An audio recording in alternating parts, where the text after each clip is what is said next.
برزخ سیریز کی پہلی قسط میں ہم نے دیکھا تھا موت کے فوراً بعد روح کا سفر کیسے شروع ہوتا ہے، اور دوسری قسط میں ہم نے دیکھا کہ موت کے آخری 10 منٹ میں انسان پر کیا کیفیت گزرتی ہے۔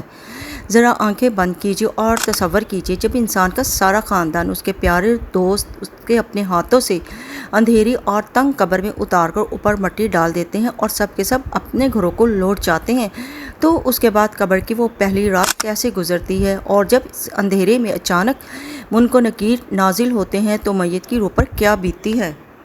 نبی کریم نے ارشاد فرمایا کہ جب میت کو قبر میں رکھ کر اس کے رشتہ دار اور دفنانے والے واپس لوٹتے ہیں تو میت ان کے قدموں اور جوتوں کی آہٹ تک سن رہی ہوتی ہے۔ اس وقت انسان کی آنکھوں کے سامنے دنیا کا ہر رشتہ، ہر لالچ اور ہر گھمنڈ ختم ہو چکا ہوتا ہے، اور وہ مال جس کے لیے ہم نے نمازیں قضا کی تھی، وہ گھر جس کی تعمیر میں ہم نے حلال و حرام بھلا دیا تھا، اور وہ رشتہ دار جن کی خوشی کے لیے ہم نے گناہ کیے تھے، سب باہر مٹی کے اوپر کھڑے تھے، لیکن کوئی ایک شخص بھی آپ کے ساتھ قبر کے اندر آنے کو تیار نہیں ہوتا۔ اب انسان بالکل اکیلا ہوتا ہے، خوب اندھیرا، نیچے مٹی اور اوپر مٹی اور چاروں طرف سناٹا۔ اس تنہائی میں اچانک قبر کی دیواریں شق ہوتی ہیں اور اللہ تعالیٰ کے حکم سے دو نہایت ہیبت ناک فرشتے، جنہیں منکر اور نکیر کہا جاتا ہے، قبر میں نازل ہوتے ہیں۔ احادیث مبارکہ میں آتا ہے کہ ان فرشتوں کا رنگ انتہائی سیاہ اور آنکھیں سرمئی نیلی ہوتی ہیں جو تپتے ہوئے تانبے کی طرح چمک رہی ہوتی ہیں۔ ان کی آوازیں کڑکتی ہوئی بجلی کی طرح گونجتی ہیں اور ان کے ہاتھ میں لوہے کے اتنے بھاری گز یعنی ہتھوڑے ہوتے ہیں کہ اگر انہیں پہاڑ پر مارا جائے تو وہ بھی سرما بن جاتے ہیں۔ وہ فرشتے میت کو اٹھا کر بٹھاتے ہیں اور انتہائی سخت اور ہیبت ناک آواز میں سوال کرتے ہیں۔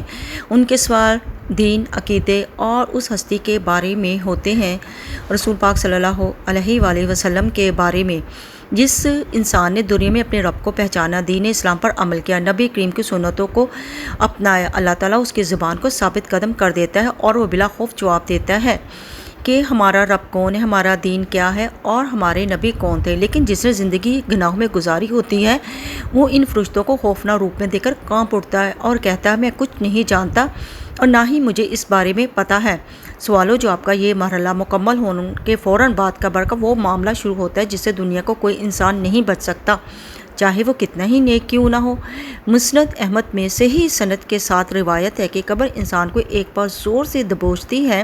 نبی کریم نے ارشاد فرمایا اگر قبر کے اس دبوچنے سے کوئی ایک انسان بھی بچ سکتا تو وہ حضرت سعد بن معاذ جن کے جنازے میں 70,000 فرشتے آئے تھے۔ علماء فرماتے ہیں کہ مومن کے لیے قبر کا یہ دبوچنا ایسا ہوتا ہے جیسے ایک ماں عرصے بعد اپنے بچوں کو محبت سے سینے سے لگا لیتی ہے، لیکن گناہ گار کافر کے لیے یہ دبوچنا اتنا شدید اور ہولناک ہوتا ہے کہ قبر کی دونوں طرف کی دیواریں آپس میں مل جاتی ہیں اور انسان کی پسلیں ایک دوسرے کے اندر پیوست ہو جاتی ہیں۔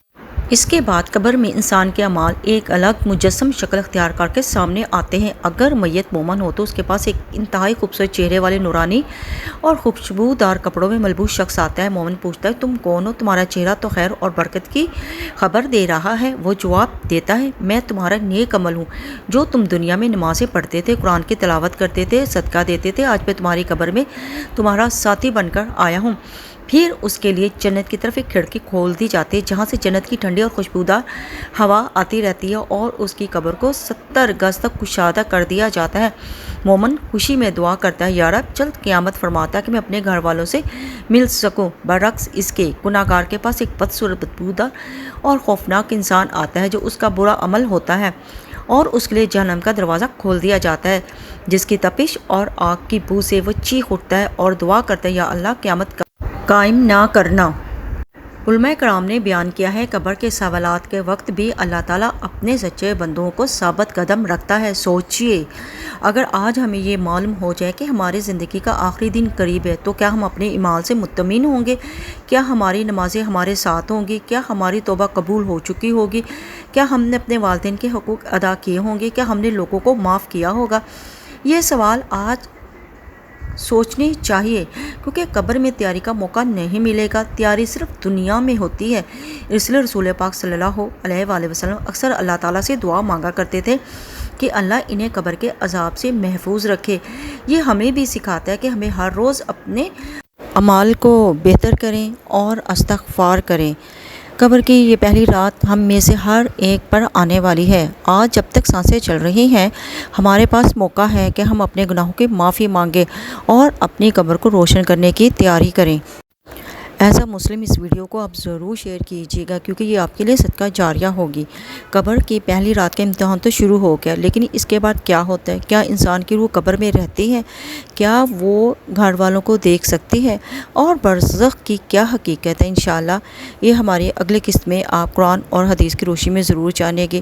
اس کے ساتھ ہی میرے چینل کو ضرور سبسکرائب کیجیے گا تاکہ میں آپ کو اگلی ویڈیو میں مل سکوں۔ السلام علیکم رحمۃ اللہ وبرکاتہ۔